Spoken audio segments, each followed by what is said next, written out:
Runnin' with the Devil, a rock and roll adventure. Part 25. Suddenly, the plane was flying upright again, both engines were operational, and the windows were intact. Trash and debris was scattered everywhere. We all either fell from the wall, or rolled off the pinball machines onto the floor. The unconscious ones just laid there. I got up, and ran to Donna immediately. "Are you okay, beautiful?" I asked. "Yes. My knee hurts a little, but I'm okay," she answered. "Sit down, babe. I'll rub it," I said. She did, and I rubbed her knee. Now, most people's perception of guys in heavy metal bands are that they are all chauvinistic pigs, believing that they are better than everyone else, including their fans, or misogynistic assholes, only looking to get laid. That perception is wrong. Although many guys do fit that criteria, not all are like that. I am a hopeless romantic by nature. Sue me. Anyway, Bob then snapped his fingers, and the entire mess was cleaned up instantly. "Ta-da," he said. "What the fuck just happened?" Derek said angrily, sitting up and holding his hand over his left eye. The two conscious girls were just sitting there holding each other crying. "How did we?" Ricky started to say, but grabbed the back of his head, and grimaced in pain, as he too sat up. Corey leaned up on his left arm, and started to say, "Yeah. We were falling," he began. Bob then cut him off by shouting, like any worried father would, "Rebecca. Are you all right, my dear?" As Corey got up and grabbed some napkins from the sandwich station to hold against his bottom lip. He then took a seat at the table. "Yes, Daddy. I'm fine," Rebecca answered. "What were you thinking, dear?" Bob asked her. I don't know. I saw the girls, and I guess I got jealous." "I'm sorry, Daddy," she said. "Do not apologize to me, dear. A little plane crash would not have hurt me at all. I am the devil, remember? You need to apologize to Mr. Hardsell, Donna, those two girls there, and as soon as they wake up, Tony, and the rest of the girls," Bob stated. Now, in case you're wondering why Bob didn't tell Rebecca to apologize to Derek, Corey, Ricky, or Steven, that's because they would not have been killed for real. They were already dead, and would just come back to life, remember? Bob then continued, "Now, go get changed, grab your little bandage bag, and help with the injured," Bob instructed. "Yes, Daddy," she said embarrassingly. "It's called a first aid kit." She then turned and slowly disappeared behind the curtain, her tail dragging on the floor once again. At the same time, we heard the intercom pop again. "Sir, the craziest thing just happened. I don't know. I lost control, now I have control, and we are back on course. All systems go here. I've got a really bad headache though, sir. I didn't think demons could feel pain, well besides getting hit with holy water. Anyway," Bob then walked over to me, whispered in my right ear, "They are going to ask questions.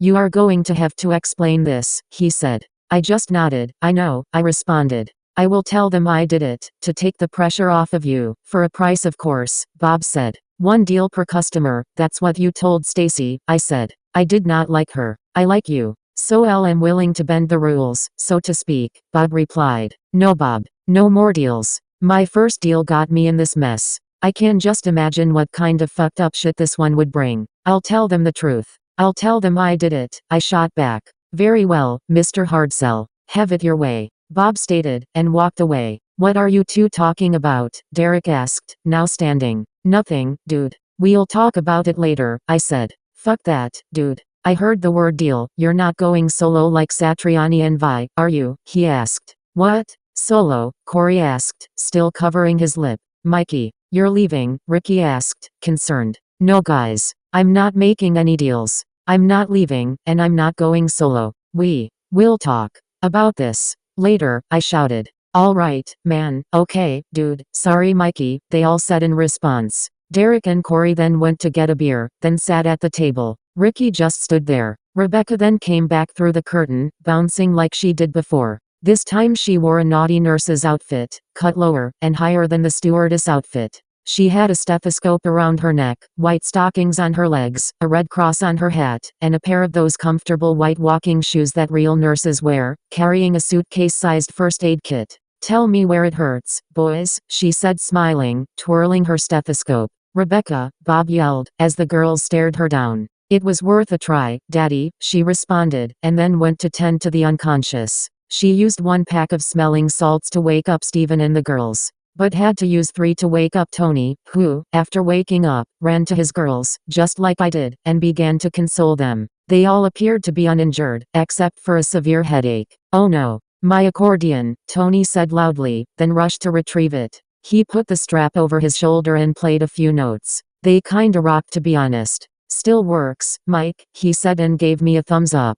Anyway, Rebecca wrapped Ricky's head in gauze, put a huge blue band-aid on Derek's forehead, after using a Sani wipe to remove all the blood. She then went to Corey. In true Rebecca fashion, she slowly bent over, her cleavage directly in his face, then slowly bent her knees until they hit the floor, her endowment bouncing softly as they did. She slowly leaned forward, and began dabbing his bottom lip with the gauze, softly moaning, puckering her lips, and moving closer to Corey's face, as he tried to pull away. She gently opened her mouth, and moved in fast to kiss Corey. Just then, the black-haired girl stood up and screamed, "Hey, he's mine." She then took a step toward Rebecca, who stood up quickly, dropping the gauze, and turned to face her. Rebecca's eyes were extremely bright, and her tail was fully erect behind her. I thought we were gonna see a cat fight. But Bob intervened, as he stepped in between them, looking intensely at Rebecca. "Stop this. Go tend to Edgar, now, and stay there, until you are called. Go," he shouted. Rebecca then huffed, stomped her right foot, turned around, and muttered, "Bitch," as she walked through the curtain. She never did apologize.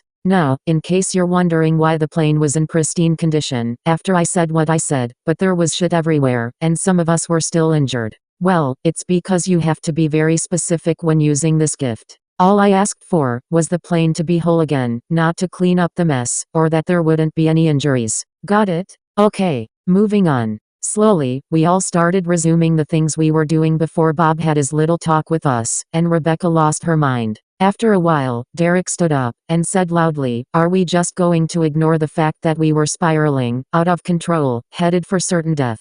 Well, some of you were. And then all of a sudden, wham, bam. Thank you, ma'am. Everything is back to normal." "What the fuck was that, Bob?" "Yeah," Corey said. Everyone, including Tony and the girls, began asking questions, and making comments in unison, all directed at Bob. Bob just looked at me. I nervously stood up, put my coffee cup on the table, cleared my throat and said loudly, "Okay, settle down.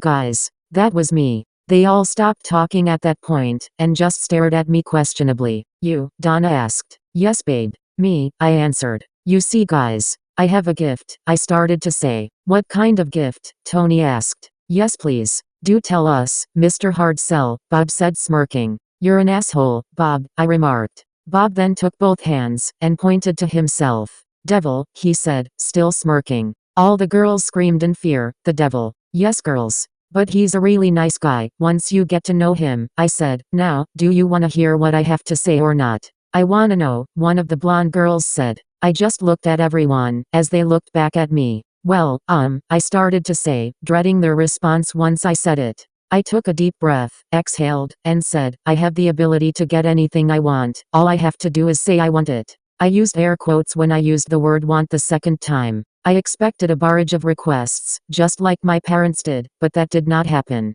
The only question I got asked was from Steven, "Have you ever used it on us, dude?" I paused, then answered, "I've only used it a couple times, but, as far as I can remember, I only used it on you guys twice." "When?" Ricky asked. Once, at the house, when we played all the songs perfectly, and once, also at the house, when Derek was doubting himself," I replied. Everyone just looked at each other individually. Derek then shrugged his shoulders, and said, "Cool." Everyone just agreed, and went back to what they were doing. I sat down, wiping the sweat off my brow. "I want you," Donna said, smiling, and then kissed me. The sun was starting to set as nightfall was slowly creeping in. We sat and watched the sunset together, my arm around her shoulder, her head on mine. I know you probably don't care about all the lovey-dovey stuff between Donna and I, but it's my story, so deal with it. Anyway, the cabin lights then turned on, dimly lighting up the room. "Who wants to jam?" Derek said. The four of us then screamed, "Rock and roll," and began heading toward the gear room, excited and ready to play. Tony grabbed his accordion. Tony, Bob, and all the girls followed behind us. Derek opened up the door. What we saw was the most horrific sight that any musician ever wants to see. Our gear was completely destroyed. I guess Bob only cleaned up the mess in the hangout room, because he knew about that mess. He had no idea what happened in the gear room. Anyway, 2 of the Marshall stacks had fallen on the drum kit, smashing them to the ground. All the guitars, except for one, were broken, their necks severed from their bases, with strings still attached, were strewn all over the room. The one fully intact guitar, my coffee cup one, was spearheaded, neck first, into one of the stacks. The pedals and plugins were scattered everywhere. The microphone stands were bent, and laying on the floor. Our endorsements, Ricky said. They're trashed, Corey said. We all just stood there in awe of what we saw. Can you fix this? Tony's redhead asked. Yeah, man. Do something, please, Derek said. I walked into the room, thought about what I was going to say, took a deep breath, and said, I want all of our gear to be returned to the condition they were in when we first toured this plane. In the blink of an eye, all our gear was back to pristine condition. Yeah, baby, Derek shouted. You the man dude, Corey said. No fucking way. You rock dude, Ricky said, slapping me on the back. That's freaking awesome, Steven said. You did good babe, Donna said smiling. We all then took our places. Steven went behind the drum kit. I grabbed my coffee cup guitar, Ricky grabbed his skull guitar, Derek grabbed his black bass, and Corey stood behind the microphone. Ricky, Derek, and I plugged in, Corey turned his mic on, and we all just stood there. We must have looked like something out of a car wreck, with Ricky looking like a mummy in his head wrap, Derek with his big blue, not noticeable at all, bandage on his forehead, and Corey with his busted lip. Tony, holding his accordion, all the girls, and Bob, gathered in front of us. In my heart, I called out. That's another song I wrote. Steven counted it off, and we jammed that song, while everyone, including Bob, was headbanging, and rocking out. Tony was mimicking playing the song on the accordion. Tear it down, I called out, when we finished in my heart. That's yet another, you get the idea, right? Now, in case you're wondering, why I call out the songs, instead of Corey, the lead singer, well, that's because, earlier on, we all agreed, that since I wrote the songs, I should be the one introducing them. Anyway, we played 2 more songs. After the 4th song, we heard Edgar's nasally voice once again, but it wasn't from the intercom. Bravo. Bravo. Encore, he said clapping from the doorway. Everyone in the audience turned to look at him, the band just stepped to the side. Who's flying the plane? Steven asked. Rebecca, Edgar replied laughing. Everyone, including Bob, began freaking out. Nah, I'm just kidding. I put the autopilot on. Edgar quickly said, I tried to page Mr. Bells to the cockpit, but he never came. I guess he couldn't hear me. So, I came down here to get him. I heard your little concert going on, and came to have a listen. You guys rock. What do you need, Edgar? Bob asked. Well, sir, Edgar replied, it's almost time to land, and I don't know how to do that, sir.